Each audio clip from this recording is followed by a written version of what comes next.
السلام علیکم۔ ابو عامر رحمۃ اللہ کہتے ہیں کہ میں نے ایک باندی دیکھی جو بہت کم داموں پر فروخت ہو رہی تھی، جو نہایت دبلی پتلی تھی، اس کا پیٹ کمر سے لگ رہا تھا، بال بکھرے ہوئے تھے۔ میں نے اس پر رحم کھا کر اس کو خرید لیا۔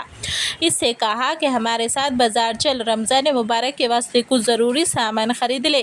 کہنے لگی اللہ کا شکر ہے جس نے میرے واسطے سارے مہینے یکساں کر دیے۔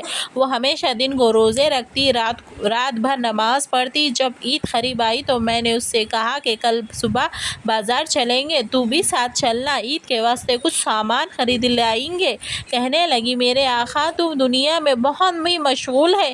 پھر اندر گئی اور نماز میں مشغول ہو گئی اور اطمینان سے ایک ایک آیت مزے لے لے کر پڑھتی رہی، حتیٰ کہ اس آیت پر پہنچتی ہے وَيُسْقِي مِن مَاءٍ صَدِيدٍ۔ اس آیت کا بار بار پڑھتے رہی اور ایک چیخ مار کر اس دنیا سے رخصت ہو گئی۔ سوچے اس طرح سے موت آنا کتنی خوش نصیبی کی بات ہے۔ اللہ تعالیٰ آپ کو میرے کو سننے اور سمجھنے سے زیادہ عمل کرنے والا بنائے، آمین۔